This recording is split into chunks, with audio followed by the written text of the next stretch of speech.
Mr. Chairman, did we ever get a straight answer as to what happened to that $100 or $200 million that was set aside for the 1604-281 project back in the early 2000s? Did we ever get a straight answer as to what happened to that money? I'll respond. Go ahead, Clay. Actually, when you look at the handout that Ms. Hall has presented here, this was actually our document, TxDOT, as we presented it.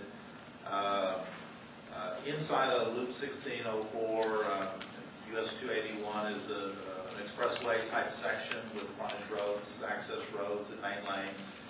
This was the same section in 1984 that was actually extended out to Evans Road to build it as an expressway back in the early 80s. They didn't have the money to continue it. They stopped it at 1604, as many of us remember, right there.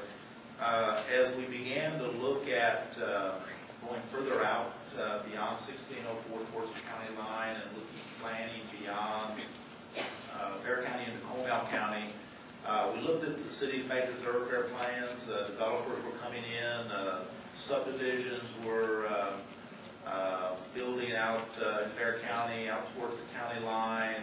Everybody came in and said they wanted a crossover, they wanted an overpass, and you don't build overpasses every quarter mile. They're traditionally about every mile to mile and a half. That allows you to put entrance exit ramps along the way. You see that traditionally if you look at 281 or 410 or 1604. So working with the city, we aligned, and that's what the stars represent. It's not pure overpasses. In fact, the legend talks about a freeway, because that's in 2001. That's the only type of roadway funding that was available with the freeway, meaning you have frontage roads, you have main lanes, you have overpasses. And so it was an overpass plan that had expressways, that had main lanes, that had frontage roads, that had overpasses.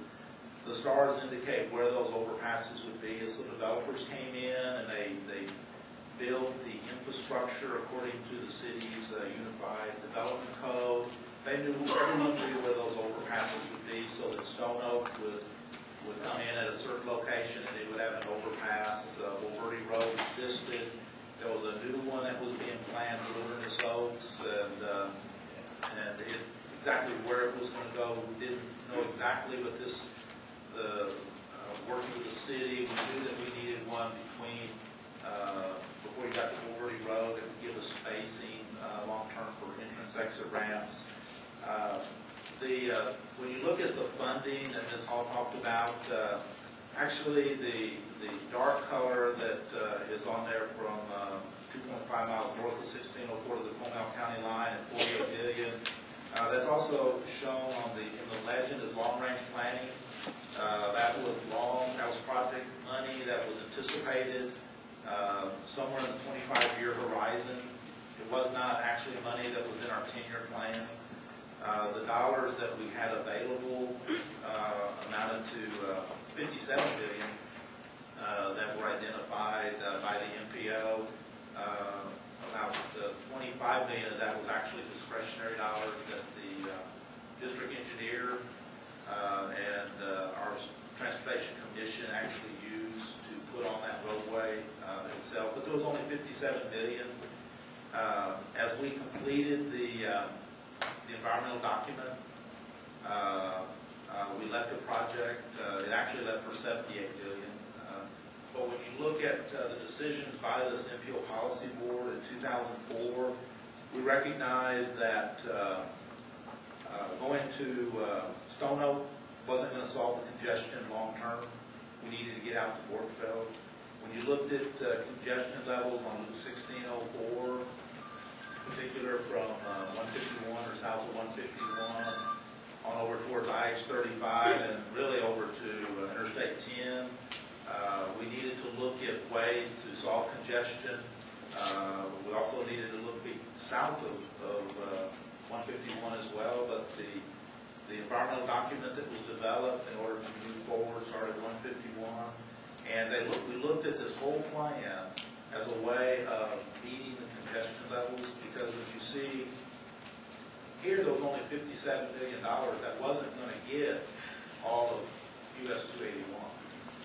It was not going to build that corridor The NPO and looking at leveraging dollars and trying to move these projects ahead environmentally, said go ahead and do that. And as I know the RMA has said, that if other funding comes available as we're developing the environmental documents, then we'll change those. If there is money that would meet the long-term needs and build these corridors, then you can. Today, which is reality, the NPO Policy Board has, and they allocated $216 million to the RMA to leverage other dollars in developing a managed lane section of about $900 million. And Ms. Brechtel and the RMA can test more to that. It's a part of their plan.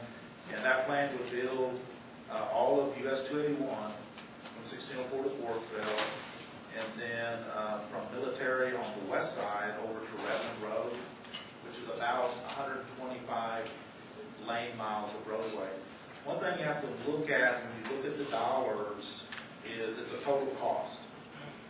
What the RMA is bringing today is a $1 billion price tag for those 127 lane miles of roadway. It's approximately that. That's a total cost. That's the right-of-way, that's the design, that's the construction, that's the management of that roadway. And that's the cost you have to look at today, is what is the total cost of that roadway.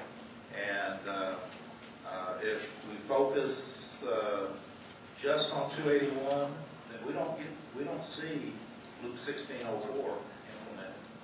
We don't see out to the county line on US 281. It only focuses on a short stretch of roadway if you look at that out to Stone Oak, because you're not going to get all the way to Borgfeld.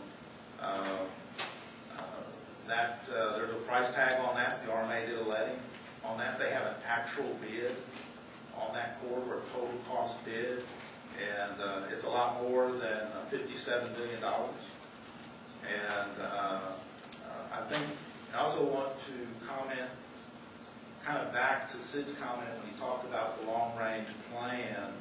In order to keep a project in the long-range plan, it has to be, you have to have a reasonable financial funding source.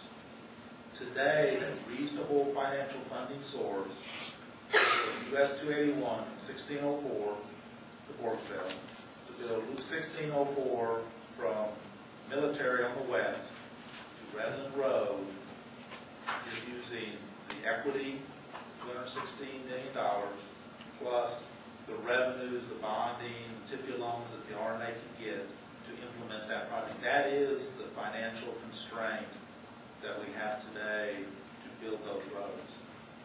Without that $900 billion of revenue to leverage, you have to find another funding source to build the rest of that corridor. Federal Highway, who is the keeper of the environmental documents, not Mr. Bunch, is the one that makes that determination. And they made a determination that the RMA will do a draft environmental impact statement and submit that for a record of decision. The courts also, in working with Federal Highway with us, said the logical termini in order to do an accumulative and indirect impact, so they didn't want to see small pieces of roadway section. You needed to go from Loop 1604 to Borgfeld. That had to be the environmental document that was prepared. So what we have today is we have to have an environmental document. It has to be a draft EIS to submit for a record of decision. It's got to be financially constrained within those limits. And today, the plan has the equity on it in order to allow that project to continue to move on. If funding changes 3 years from now, 4 years from now, if we get a surplus of billions of dollars, then we have a new decision to make here at the policy board.